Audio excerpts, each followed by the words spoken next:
Hello and welcome to today's daily news report, as well as ongoing stimulus package information video. If you're a subscribed member of my community, then welcome back. And if you're not, consider subscribing right now so I can keep you up to date on what's going on in Washington, D.C., the next stimulus package, the U.S. economy, money, investing, and much, much more. All right, let's jump into the update for today. Lobbyists are already trying to mess with Democrats' $3.5 trillion stimulus package.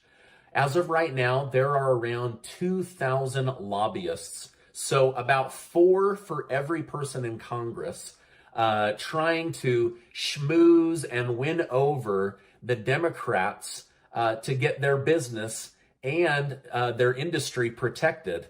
Oh, now wait a minute. If it's 50-50, that means there's about 8 lobbyists to every Democrat, right? Because they don't need to persuade the Republicans. However, as I've been doing my research, it appears these lobbyists have 2 main objectives. The first is to get a bunch of money and deregulation for their specific industry, whether that is the military complex, oil, big pharma, food, or farming. It doesn't matter. They want their sector to be blessed with less rules and more money, right? Your taxpayer money. So these 2,000 lobbyists are now descending aggressively on the Democrats in leadership positions.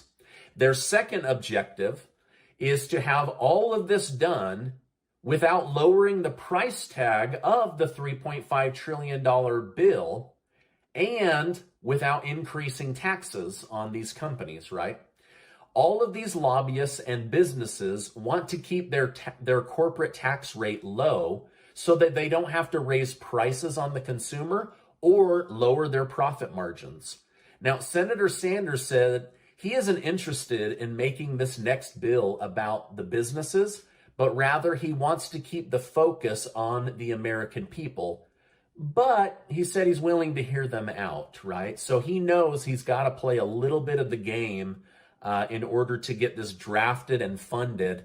But he's got a bit of an uphill battle, I believe. These guys are very persuasive and they have deep, deep pockets. All right, now for several months, I've been telling my community that this battle over the next stimulus package price tag and what's going into it will not be between Republican and Democrat, but will be Democrat fighting Democrat and Democrat fighting these lobbyists, okay? That's where the real battle is happening right now, each day in Washington, D.C. Now, businesses, they want better roads and businesses and bridges and internet and all of that, but they don't want it taken out of their pocket. They want it to either increase the national debt or as taxation on the American people, right? So this is how it's been going for the last 100 years, but it's gotten worse and worse over time. Now, industry lobbyists say they are confident that they will chip away at Sanders and other top Democrats just like they have in the past. But Sanders isn't the biggest target, believe it or not. Even though he's the head of the $3.5 trillion stimulus package, now, these lobbyists are actually going after Senator Sinema, Senator Manchin, and Representative Gottheimer, right? The moderates in the Democrat Party. So they are definitely targeting the conservatives rather than the progressives in order to get their way. Now, many lobbyists and businesses are angry with Nancy Pelosi because she is holding up the $1.2 trillion physical infrastructure bill because she simply doesn't have the votes for the $3.5 trillion stimulus package yet. Suzanne Clark, who is the CEO of the Chamber of Commerce nationwide, said, "Anyone who needlessly delays or tries to this bill is holding back our nation. I don't know how anyone could go home and explain to their constituents that they voted to block money for fixing crumbling bridges or to replace lead water pipes running into schools." So she is banking on Democrats looking bad when they try to campaign because they haven't been able to pass much in order to help their districts. I would also add that how are they going to go back and campaign in their districts without passing a fourth stimulus check for about 25 million Americans, right? They've been dangling this carrot for about 6 months now, and they're going to go back and campaign for 2022, having not passed much and having not given that stimulus check, right? So these businesses are banking on the fact that they need fodder, right? They need fuel. They need something to talk about when they go back home. Now, Democrat Senator Ron Wyden, who chairs the Senate Finance Committee, said he is going to try to put measures in place to tax and penalize businesses that try to move jobs offshore or income offshore to avoid taxes. Lobbyists are saying, we're not messing around. Don't do this to us. Don't raise our taxes from 21% to 28%, or you're going to have a fight on your hands, right? So again, things are getting ugly, right? That doesn't mean this thing's going to fall apart, but they are going to get uglier before they get prettier, right? So far, Senator Sanders has said he will pay for the next stimulus package by taxing the rich, by taxing the big businesses, and by going after pharmaceutical profits. Today, the pharmaceutical groups announced that they aren't just going to let Sanders take $456 billion of their profits. So Sanders is in for a real uphill battle. What should be a slam dunk for Democrats using budget reconciliation while controlling the House, the Senate, and the White House is starting to look like it's going to take a lot of effort. Senator Sanders said he isn't giving up. He's been fighting this battle for a long time. He believes people that make under $50,000 a year need more support from their government, and he plans to get it through this once-in-a-generation investment in our country. So he's definitely going to be fighting for the people, right? All right, now in no way do I think the lobbyists are going to make the next stimulus package go away, but it appears that without getting their way, they are going to make it harder to pass. All right, now as a side note, this is kind of interesting. Many of these very lobbyists that I've just been talking about, they are actually big fans of stimulus checks.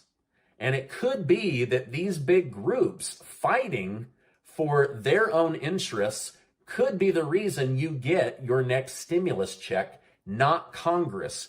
Congress doesn't seem to be showing a lot of interest in that, but these big companies and their lobbyists are very interested in stimulus checks. So we'll see what will come of it, right? All right, by the way, I just want to say thank you guys so much for giving these videos a like. I hope you enjoy being a member of this community because I love bringing you guys the news. All right. With the Afghanistan situation behind President Biden, now the media is already started pushing new stories and new narratives. They are flipping the script, saying that he has done an excellent job. So you guys will have to decide, using your own brains, did he do a good job or not, right? However, dozens of Republican leaders are saying that they want him impeached or for him to voluntarily resign. However, Senate Minority Leader Mitch McConnell, your favorite senator, said he is not going to make any attempt to take Biden down. He said, look, the president is not going to be removed from office. There's a Democrat House, a narrowly Democrat Senate. That's not going to happen. This thing is not going to get him impeached. So McConnell then said Americans will have their chance to correct anything Biden did or did not do in their minds at the ballot box in 2022. So basically, he was kind of making threats that if Republicans get into control from the will of the people or the votes of the people, that they would then go after him. But as of right now, that's not going to happen. So that was trending in the news today. All right, now President Biden announced that he will travel to Louisiana on Friday to visit and see how the federal government and FEMA could add additional help to the state's recovery efforts after Hurricane Ida. there are still over 1 million people without electricity as of this recording. According to a new poll by Politico, 60% of Americans believe the United States is heading in the wrong direction. Biden's approval rating is sitting around 47%. The biggest area of change was people saying they were shocked by Biden's handling of the Afghanistan exit. 50% of Americans agreed that it was time for us to leave Afghanistan, but 60% said it was not done well. Now, over the next few days, the Taliban plans to hold several big parades to show off their new military equipment. So it looks like they are taking a page out of China and North Korea's playbook to show off their strength by showing off their military equipment.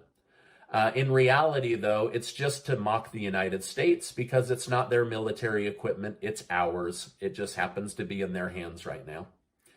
All right, now flipping gears, top generals are now saying President Biden may need to send troops back to Afghanistan to fight alongside the Taliban in order to eliminate ISIS. So we've not even been out of Afghanistan for 48 hours, and they're already talking about sending our people back. What a strange world we live in, right?